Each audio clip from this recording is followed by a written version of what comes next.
Tapos yung pag-attend po ni Kalinga Prab mismo, maganda rin po yun.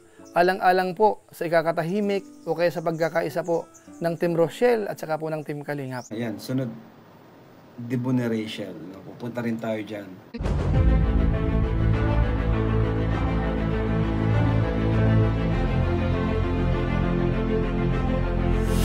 Ayun, shoutout guys. Muli, welcome to my YouTube channel.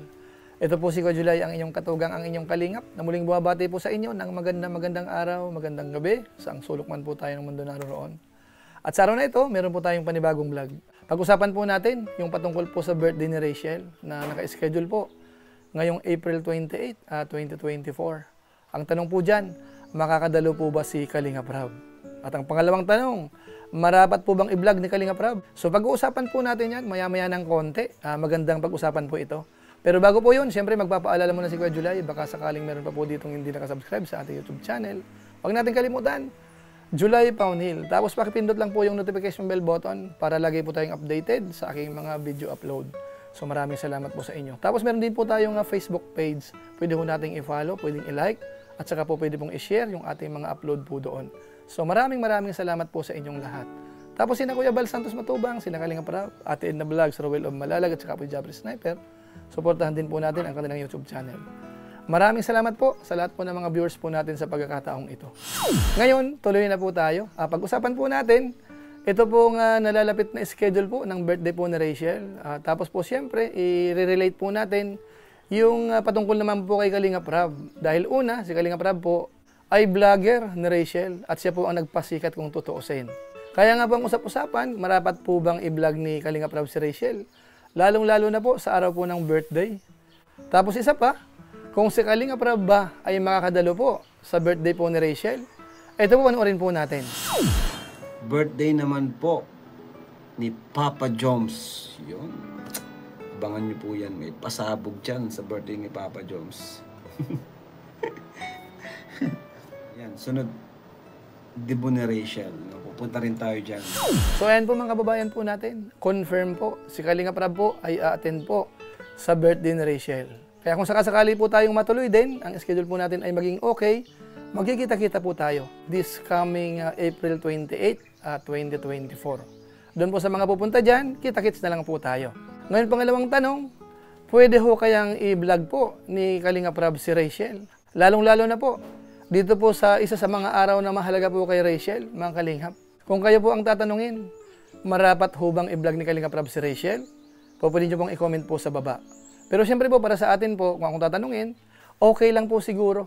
Dahil una, si Kalinga Prab po ang nag-vlog sa kanya. At sabihin natin na nakilala po si Rachel dahil po kay Kalinga Prab. Pero siyempre, pakinggan po muna natin si Kalinga Prab kung ano po ang kanyang masasabi patungkol po sa bagay na ito.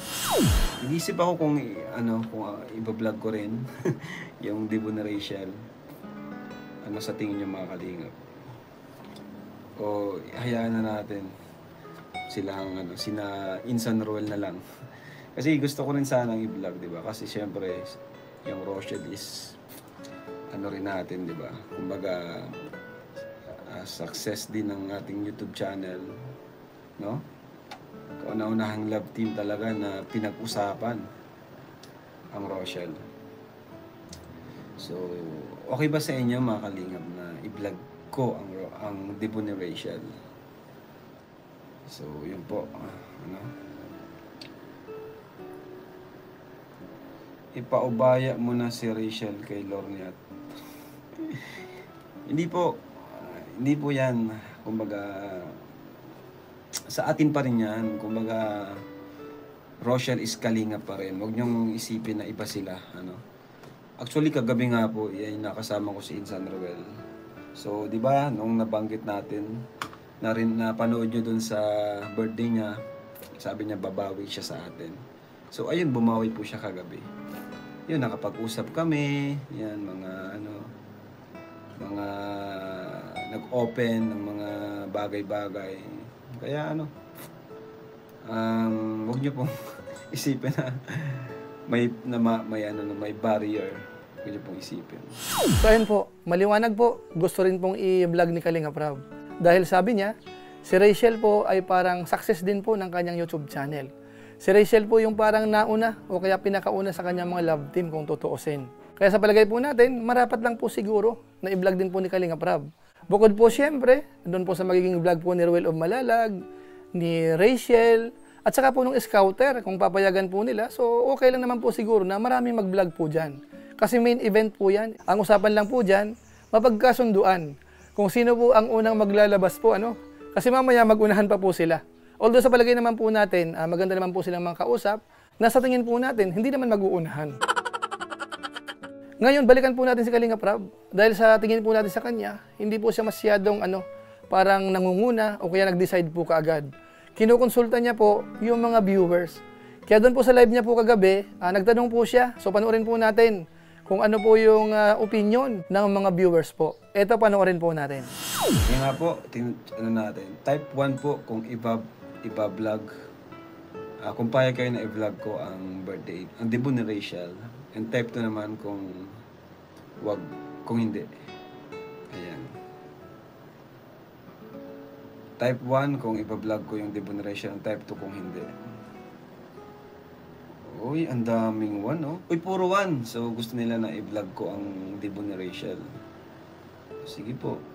Ayan, 2, 1, 2. So, kung titingnan ko, mga 90% na gustong i-vlog ko ang debut ni Rachel. So, gusto nilang i-vlog ko yung debut ni Rachel. O sige po. So yan po mga kababayan po natin, maliwanag po. Karamihan ho ay nag-press 1. Ibig sabihin, pumapayag po sila na i-vlog po ni Kalingap Rab yung birthday po ni Rachel. Yung tansya po ni Kalingap Rab, mga 90% yung nagsabi na po pwedeng i-vlog.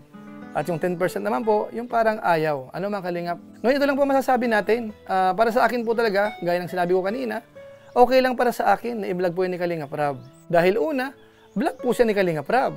Tapos pangalawa, sila po ay part pa rin po ng Kalingap. Kaya okay lang po yun. Tapos pangatlo po siguro, baka sakaling makatulong po yan, doon po sa nakikita po natin na pagkakaisa po ng Team Kalingap. Yung mga supporters po ni na Kalingap Rab, ni na Kuya Bal Santos Matubang, at saka yung mga supporters naman po ni na Rachel, ni na Ruel of Malalag, yung iba po kasi medyo may konting problema, baka sakali pong magkaisa na. Kasi po nung mga nakaraang araw ho, kung inyo pong matatandaan, higit 1 year na, no?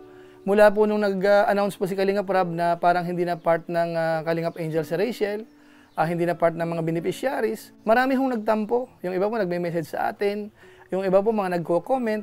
Kaso nga lang po, naipaliwanag naman po natin yon.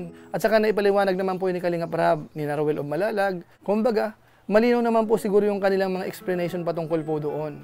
Kaso nga lang po, hindi maiwasan, meron pa rin po talagang mga ilan na nagtampo po kina Kalingap Rab, kina Kuya Bal Santos Matubang, doon po sa nangyari na yon. At yung isa po sa mga kino-complain nila, bakit daw hindi na binablog ni Kalingap Rab? Kaya kung sakasakali po, ito na po yung magiging kasagutan.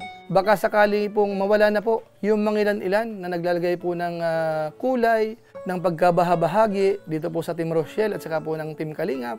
So baka sakali pong ito ang maging solusyon. Kumbaga, tuloy na po magkaisa. Lalo na po sa ngayon, halos nasubukan naman po natin na yung community po ng Team Kalingap, yung mga fans ni Kalingap Rab, nandyan pa rin po naman. Tapos sa Rochelle naman po, nandyan din. Kaya masasabi natin kung sakasakali magsasanib puwersa yan, talagang malakas po yan. Hindi ko lang po alam kung ang mga viewers po natin ay sumasang-ayon sa atin pong binabanggit. Siguro po, i-comment nyo lang po siguro sa baba kung ano man po ang masasabi po ninyo dito po sa pinaka-topic po natin sa ngayon. Pero yung pinaka-summary po, dito po sa napag-usapan po natin, tayo po ay willing o kaya sumasang-ayon na i-vlog po ni Kalingap Rab. Tapos yung pag-attend po ni Kalingap Rab mismo, maganda rin po yun. Alang-alang po sa ikakatahimik o kaya sa pagkakaisa po ng Team Rochelle at saka po ng Team Kalingap. So siguro po sa pamamagitan po niyan, pansamantala magpapaalam po muna tayo. Pero gaya po ng dati, meron na po muna tayong isa shoutout.